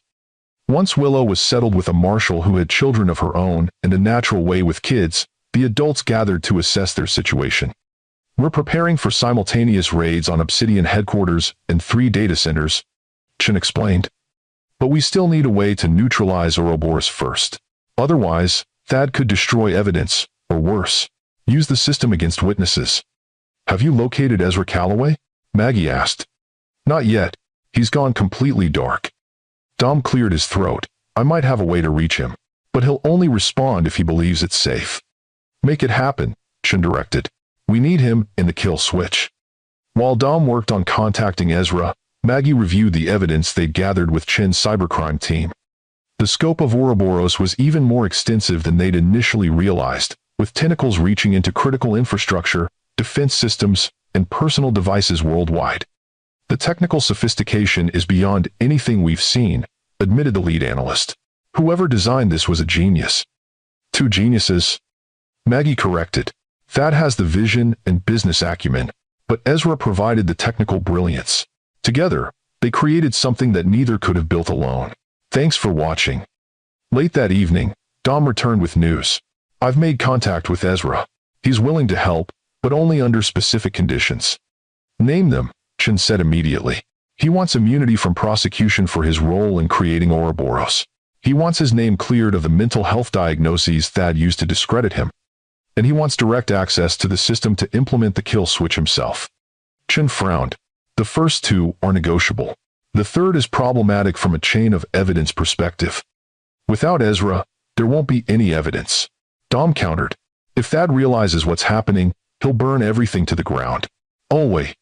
After further discussion, Chen agreed to Ezra's terms, with the condition that all his actions would be monitored and documented by federal cybersecurity experts. When can he be here? She asked. He's already in position, Dom replied with a small smile. He's been watching this location for the past 3 hours, making sure it wasn't a trap. Minutes later, Ezra Calloway was ushered into the safe house, still disheveled and wary, but more focused than when Maggie had met him at the observatory. Mrs. Gilbert, he acknowledged her with a nod. I see you took our conversation seriously. Hard not to, given what we found in your kill switch. He turned to Chen. Prosecutor, I've spent years trying to get someone in authority to listen about Ouroboros. Why should I believe you're different? Because I've seen the evidence, Mr. Calloway, and because I have the full resources of the Department of Justice behind me. Chen's tone was matter of fact. More importantly, I have no connection to Obsidian or its clients. I can't be compromised through Ouroboros because I've been operating under the assumption that everything electronic in my life is potentially monitored. Ezra studied her carefully before giving a short nod. Smart, but Thad is smarter and more ruthless than you can imagine. Then help us stop him. Permanently. For the next several hours, Ezra worked with the cybercrime team, explaining the architecture of Ouroboros and how the kill switch was designed to work. The plan that emerged was complex, but elegant. They would activate the kill switch simultaneously with the raids, destroying the surveillance system's capabilities at the exact moment federal agents secured physical evidence at Obsidian facilities. Timing is critical. Ezra emphasized. If we activate too early, Thad will know something's wrong. Too late, and he might be able to destroy evidence or activate contingency measures. We'll be ready at dawn, Chen assured him. All teams are in position, just waiting for final authorization. During a brief break, Maggie found a moment to check on Willow, who had been settled into a comfortable bedroom with books, toys, and the now constant presence of Ollie the otter. Hey, Willow whispered. How are you doing? She sat on the edge of the bed where her daughter was looking through a picture book. This place is okay, but I miss my room. Willow's lower lip trembled slightly. When can we go home? The question pierced Maggie's heart. I don't know if we'll go back to that house, sweetheart, but we'll have a home together, I promise. Will Daddy be there too? The question was tentative, as though Willow already suspected the answer. No, honey, Daddy won't be living with us anymore. Willow nodded slowly, processing this confirmation of what she'd likely already intuited. Because of the bad choices he made? Yes, some choices have consequences that can't be undone. Maggie stroked her daughter's dark curls. But I want you to remember that your daddy loves you, even if he can't be with us. Does he, though? The simple question from her 6-year-old daughter startled Maggie with its insight. He doesn't call me very much, and he missed my school play. Adults are complicated, Willow. Sometimes they love people but don't show it the right way. Even as she said it, Maggie wondered if it was true. Had Thad ever truly loved either of them, or had they simply been accessories to his carefully constructed image of success? I think I understand, Willow said solemnly. Like in my book where the dragon is mean because he's sad inside. Something like that. Maggie smiled sadly. Now try to get some sleep. Tomorrow will be a big day. As she left Willow's room, Maggie was surprised to find Ezra waiting in the hallway. Your daughter, he said awkwardly. She seems well-adjusted, despite everything. Children are resilient, and I've tried to shield her from the worst of it. Maggie studied him curiously. Why did you really build the kill switch, Ezra? You could have just walked away when Thad pushed you out. He was quiet for a moment. I helped create a monster. I couldn't just leave it in the world without some way to stop it. His gaze met hers directly. And I couldn't let Thad get away with what he did to me. The forced hospitalization, the diagnoses, the medication that made me a shell of myself. He tried to destroy me to protect his creation. And now you can destroy his creation to protect others. A ghost of a smile touched his lips. Poetic justice, isn't it? Dawn brought tense preparation as final coordinates were established and teams synchronized their watches. Maggie insisted on being in the command center, refusing to be sidelined despite Chen's concerns for her safety. I need to see this through, she said firmly. I need to witness the system being destroyed. As the raids began, Ezra initiated the kill switch sequence, a cascade of code that would systematically disable Ouroboros nodes worldwide while preserving evidence of their existence and use. "It's working," he reported, watching data scroll across multiple screens. "The self-destruct protocols are executing as designed." Number 4. Simultaneously, reports came in from the field teams. Obsidian headquarters had been secured. With minimal resistance, data centers in 3 states were under federal control. Key executives, including Thad's most trusted lieutenants, were in custody. But Thaddeus Gilbert himself was not among them. "He's not at the mansion or any of his known properties," Chin reported, frustration evident. "And there's no sign of Catherine Reeves either." A chill ran down Maggie's spine. They know. Somehow, they know what's happening. As if confirming her fears, Ezra suddenly straightened, pointing to one of the monitors. "There's resistance in the system. Someone's trying to block the kill switch." "Can they stop it?" Dom asked anxiously. "Not completely, but they could preserve parts of the infrastructure." Ezra's fingers flew across the keyboard. "I need to modify the approach, target the core nodes directly." For tense minutes, they watched what amounted to a digital battle, with Ezra fighting to destroy the system he had helped create, while unknown forces fought to preserve it. "Got it," he finally said with grim satisfaction. "Core nodes neutralized. Whatever they salvaged will be fragments at best, unable to communicate with each other." The relief in the room was palpable, but short-lived. A junior agent burst in with urgent news. "We've located Gilbert and Reeves. Private airfield outside the city. They're preparing for departure on a private jet registered to Reeves Technologies." "Destination?" Chin demanded. "Flight plan says Dubai." "No extradition," Dom muttered. "Smart." Chin was already issuing orders. "I want that airfield surrounded. All agencies, full tactical response. That plane does not leave the ground." "Wait," Maggie interjected. "Let me talk to him first." "Absolutely not." Chin's refusal was immediate. "He's potentially armed and definitely dangerous." "He won't hurt me. Not physically. It's not his style." Maggie's voice was steady. "And I might be able to convince him to surrender peacefully." "It's too risky. He's Willow's father.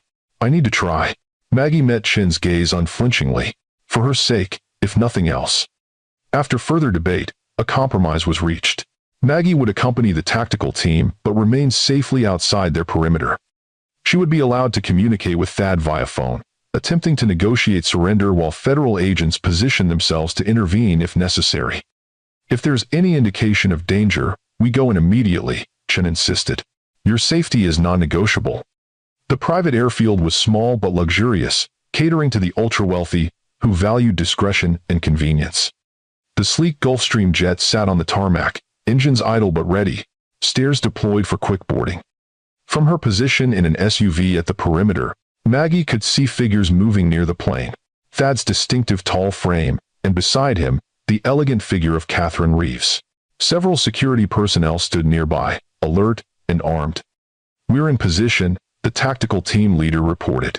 "Snipers have clear sightlines on all armed personnel. We can take them if necessary." "Let me try first," Maggie insisted, taking the satellite phone they'd provided. When Thad answered his phone, his voice was cool and controlled, betraying no surprise. "Magnolia, I wondered when you'd surface." "It's over, Thad. Ouroboros has been neutralized. Federal agents have seized the data centers and headquarters. Your executives are in custody." A pause. "Impressive. Though I expected nothing less from you once you decided to change sides." This isn't about sides. It's about right and wrong. About the law." Maggie kept her voice steady. "Ezra's kill switch worked exactly as designed. Whatever you salvaged is useless." "Ezra." The name came out like a curse. "I should have anticipated he would find a way to preserve that failsafe. He always was brilliantly paranoid." "Surrender peacefully, Thad. The airfield is surrounded. There's nowhere to go." His laugh was cold. "There's always somewhere to go, Magnolia. That's what money and power provide. Options." "Not this time. Every agency from the FBI to the NSA is involved now. The evidence is overwhelming. Treason, espionage, election interference. Even your money can't make that disappear." "Say, perhaps not, but it can keep me comfortable while my lawyers drag proceedings out for years." His voice hardened. "Where's Willow?" The question sent a chill through Maggie. "Safe, away from all of this. She's my daughter too, Magnolia. Whatever you think of me, whatever I've done, that fact remains. The fact remains that you were willing to let Catherine threaten her life to protect your secrets. Maggie couldn't keep the anger from her voice now. You chose Ouroboros over your own child. Catherine acted independently in that regard. For the first time, that sounded defensive. I never authorized any threat against Willow. But you didn't stop it either. And you've been hunting us for days. I've been trying to find my family. His voice took on the persuasive tone she knew so well, the one he used to make the unacceptable sound reasonable. You disappeared with our daughter, Magnolia. What did you expect me to do? I expected you to be the man I thought I married. Not someone who would build a system to spy on the entire world and sell access to the highest bidder. There was a long silence before he spoke again. I built a tool of unprecedented power. What would you have done with it? Destroyed it, as Ezra tried to do, as we've done now. So self-righteous, he mused.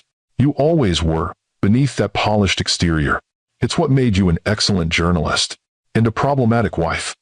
Maggie ignored the barb. You have two choices, Thad. Surrender peacefully and cooperate, possibly securing some leniency, or resist and face the maximum consequences. And Willow? What happens to her in either scenario? She'll know her father had the courage to accept responsibility for his actions, or she'll grow up knowing he ran rather than face the consequences. 1. Another long pause.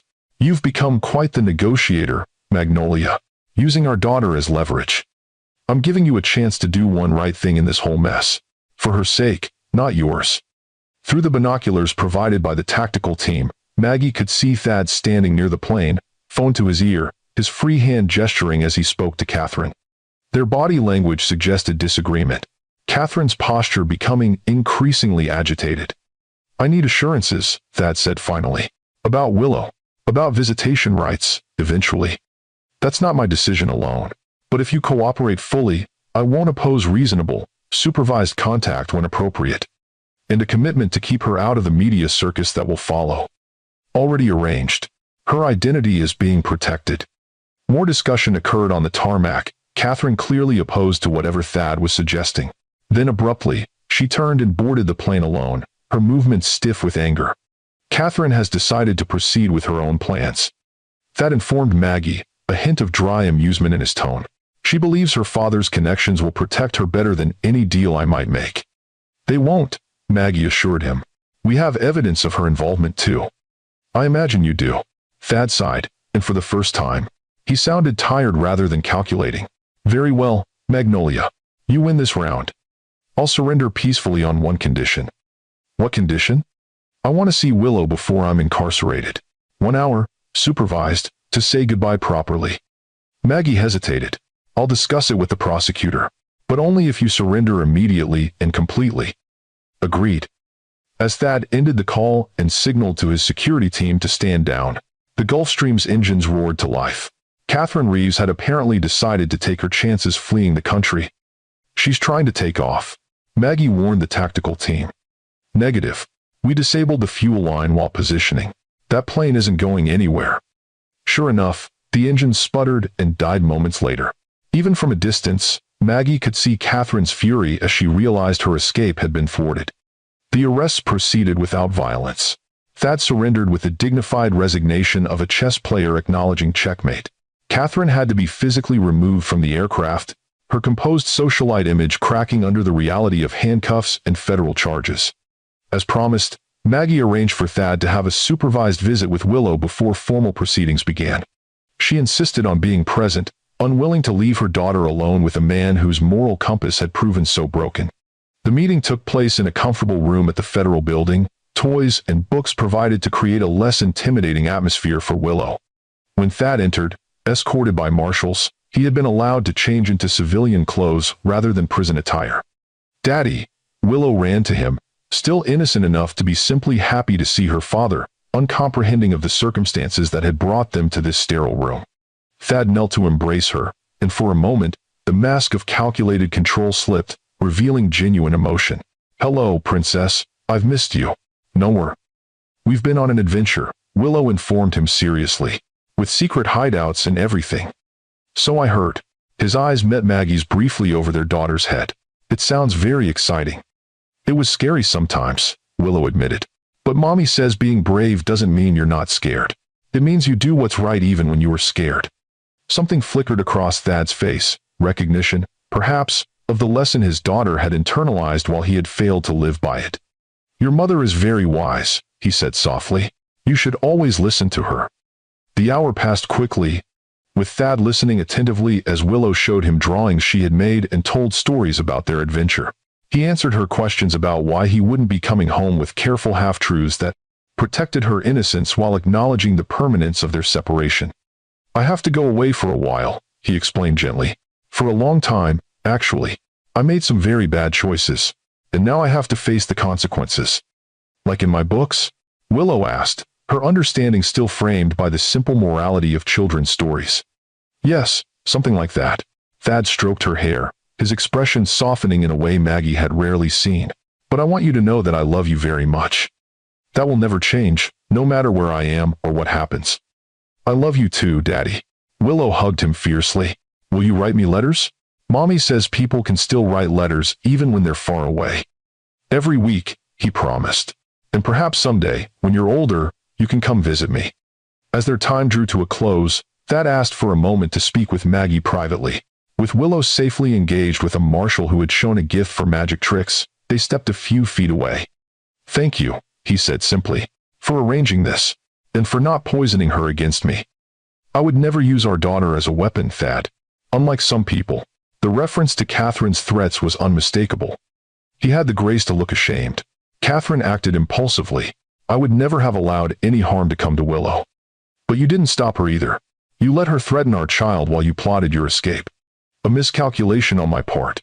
His admission was surprisingly straightforward. One of many, it seems. Was any of it real? Maggie asked suddenly. Our marriage? The life we built?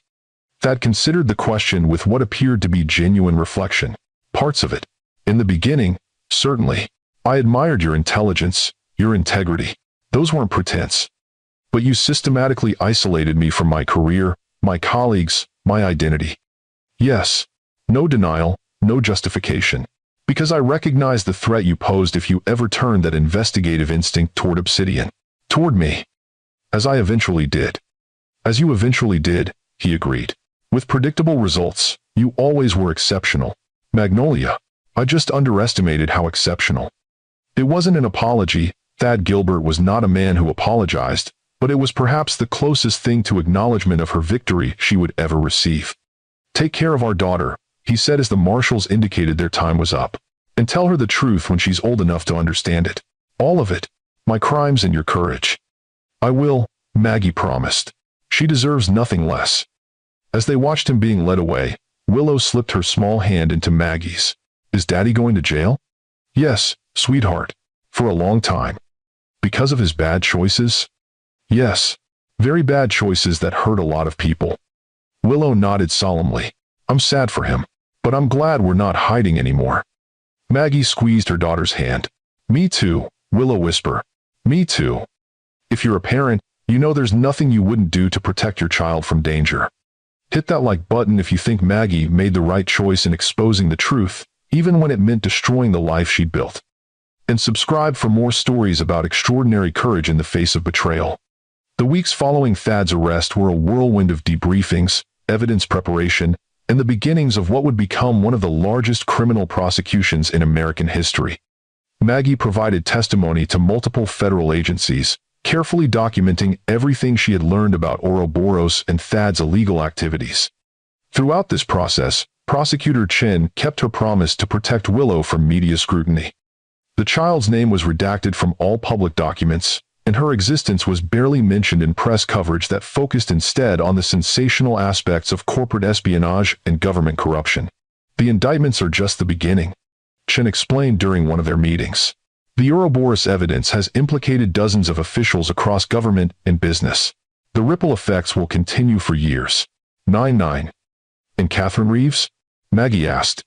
Fighting extradition from Monaco, where her plane diverted after the failed Dubai attempt. But it's only a matter of time. The evidence against her is substantial. While the legal machinery ground forward, Maggie focused on rebuilding a life for herself and Willow. They couldn't return to the Malibu mansion, too many painful memories, too much security risk. But the Federal Witness Protection Program provided temporary housing, while Maggie considered their options. Dom visited regularly, having become an official consultant to the cybercrime task force investigating Ouroboros.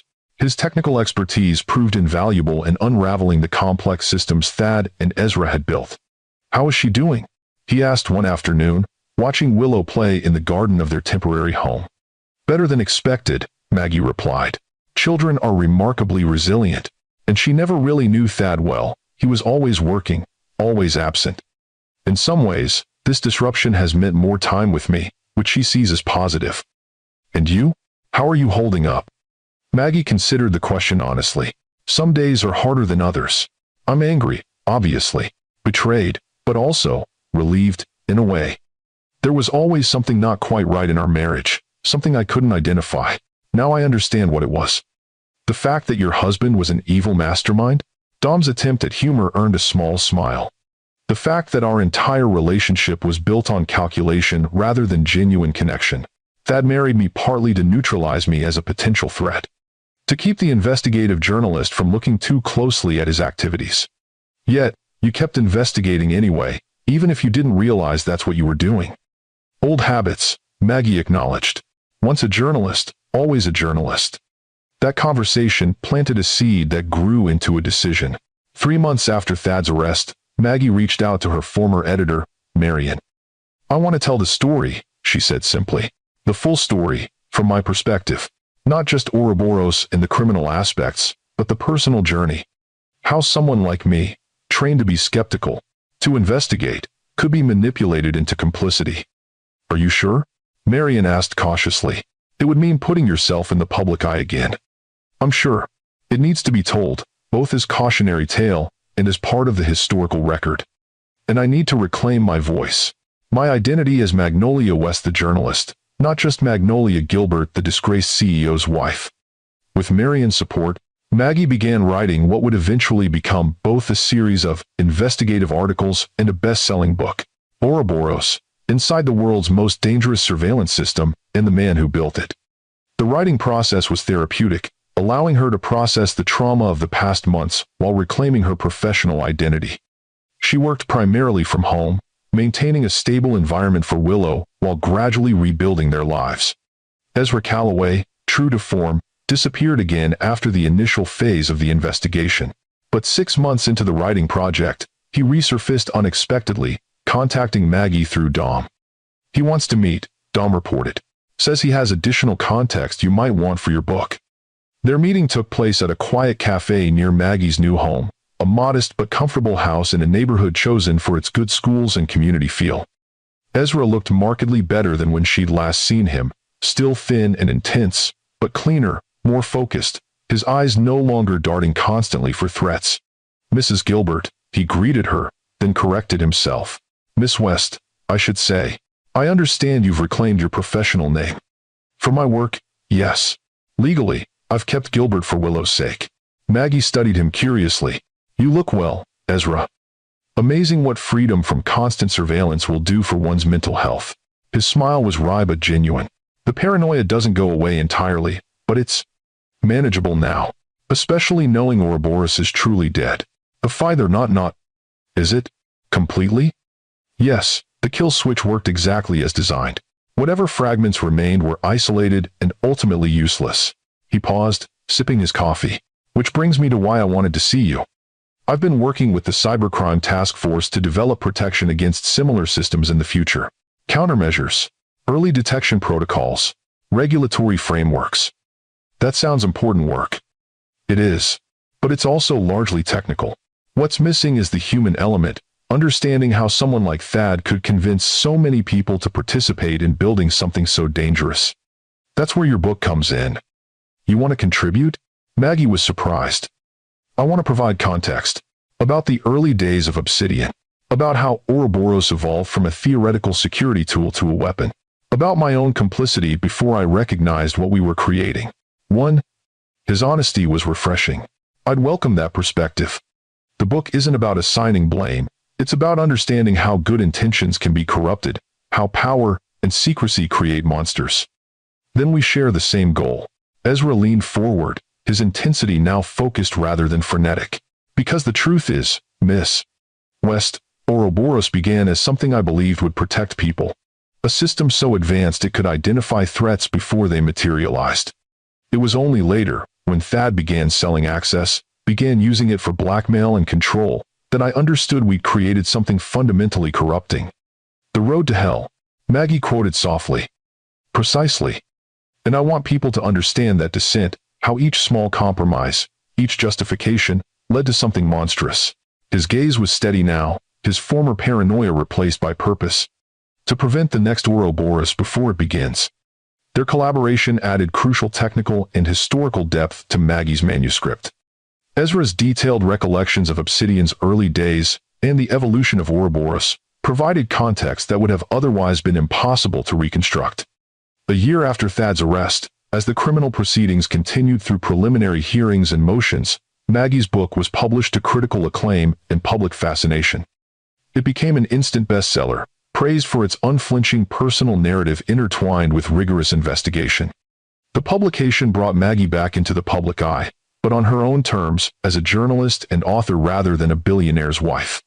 She gave carefully selected interviews, testified before congressional committees investigating surveillance abuses, and gradually rebuilt her professional reputation. Throughout this period, she maintained her promise to keep Willow's life as normal as possible. The now 7-year-old was thriving in her new school, making friends, and showing a resilience that continually amazed her mother. She spoke with Thad regularly through monitored phone calls and exchanged letters as he had promised. Maggie never discouraged this connection, believing that Willow deserved to form her own relationship with her father, complicated as it might be. One evening, as Maggie tucked Willow into bed, her daughter asked a question that revealed how much she was processing despite her young age. "Mommy, are you still sad about Daddy?" Maggie considered the question carefully. Not sad exactly, disappointed, and sometimes still angry about the choices he made. "But you're happier now, right? You smile more." The observation was startlingly accurate. "Yes, I am happier, because I'm doing work that matters to me, and because we have a good life together. And you have friends now, like Mr. Dom and Mr. Ezra." Maggie smiled at her daughter's perception. Dom had indeed become a regular presence in their lives, his technical expertise often called upon as Maggie continued her investigative work. And Ezra, while more distant, had found a kind of peace in his collaboration with the Cybercrime Task Force and his contributions to Maggie's book. "Yes, we have good friends, and a good life, different from before, but good in its own way." Willow nodded solemnly. "I like our adventure house better than the big one anyway. It feels more like home." The simple statement encapsulated everything Maggie had come to realize over the past year, that the trappings of wealth and status had never been what made a home. True security came not from surveillance systems and gated communities, but from honesty, purpose, and genuine connection. 18 months after their midnight escape from the Malibu mansion, Maggie attended the sentencing hearing for Thaddeus Gilbert. He had eventually pleaded guilty to reduced charges in exchange for cooperation against other Ouroboros clients and users, including several foreign entities. The man who stood before the judge bore little resemblance to the powerful CEO who had once commanded rooms with his presence. His designer suits had been replaced by standard courtroom attire, his confident posture diminished by the reality of his circumstances. When given the opportunity to speak before sentencing, Thad addressed the court with unexpected humility. "I built Ouroboros believing I was creating the ultimate security system," he said, his voice steady despite the circumstances. "I told myself it would protect against threats, prevent attacks, save lives. But power corrupts, and absolute power corrupts absolutely. I became the very threat I claimed to be fighting." He turned slightly, acknowledging Maggie's presence in the courtroom. "I betrayed my country, my colleagues, and most unforgivably, my family. I can only hope that my cooperation now might mitigate some small portion of the damage I've caused."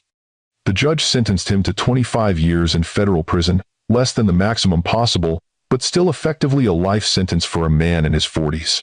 As he was led away, Thad glanced once more at Maggie, a look that conveyed both acknowledgement of her victory and perhaps a glimmer of genuine regret. Outside the courthouse, reporters clamored for comment from the woman whose book had helped expose one of the largest surveillance conspiracies in history. "Miss West, how do you feel about the sentence?" "Justice was served," she replied simply. But the real work is just beginning, ensuring that no system like Ouroboros can ever be built again. Will you continue investigating surveillance abuses? Yes. I've established a nonprofit foundation focused on digital privacy rights and corporate accountability. The Willow Foundation will work to protect the most vulnerable from invasive surveillance. And your daughter? How is she coping with all this? Maggie's expression remained composed but firm. My daughter's privacy remains non-negotiable. She is a child who deserves to grow up outside the shadow of these events. As the questions continued, Dom appeared at her side, providing quiet support as he had throughout the ordeal. Their partnership had evolved over the months of investigation and writing, professional respect deepening into something more personal, though both had been cautious about defining it. Ready to go? He asked quietly when the press conference concluded. More than ready, Maggie replied.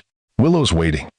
They walked away from the courthouse together, leaving behind the formal conclusion to Thaddeus Gilbert's story while moving forward into their own.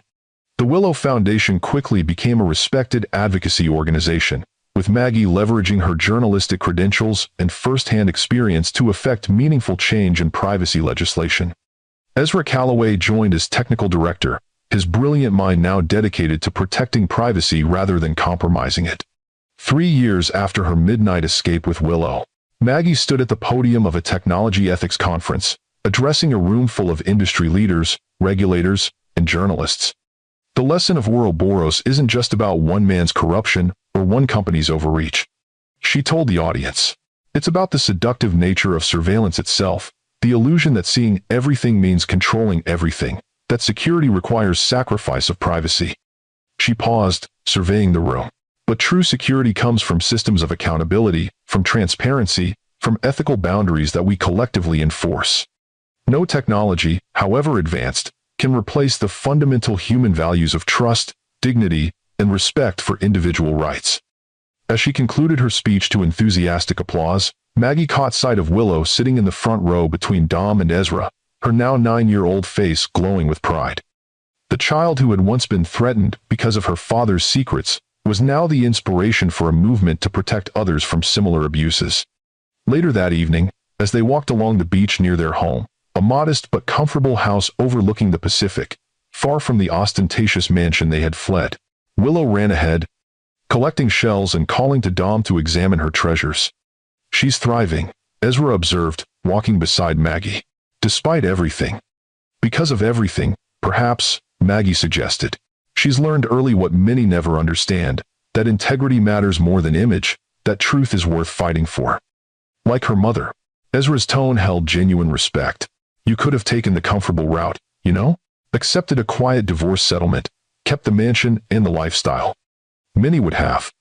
But then I wouldn't have been able to look my daughter in the eye and tell her to be brave. To do what's right even when it's hard. Maggie watched as Dom helped Willow build a small sandcastle at the water's edge. Some prices are too high, no matter how golden the cage. And now? No regrets about the path you chose? Maggie considered the question seriously, reflecting on the journey from corporate wife to fugitive to advocate and author. The only regret would have been not finding the courage to run that night. Everything since then, even the hardest parts, has been reclaiming the life I was meant to live. Ahead of them, Willow looked up from her sandcastle, waving excitedly for them to join her. As they walked toward the child whose safety had catalyzed an extraordinary journey, Maggie felt a profound sense of completion. She had run for her life with her daughter when danger threatened, facing the unknown with nothing but courage and determination. The path had been neither easy nor straight, but it had led them here, to freedom, to purpose, to a life authentically their own. Sometimes, Maggie reflected, you have to lose everything to find what truly matters. And sometimes, the greatest act of love is having the courage to start again. If this story touched your heart, please hit that subscribe button and join me for more tales of extraordinary courage in the face of seemingly impossible odds. Let me know in the comments what you would have done in Maggie's position. Would you have run, or tried to negotiate with someone who had already proven they couldn't be trusted? Remember, sometimes the bravest thing we can do is walk away from what we thought we wanted toward what we truly need.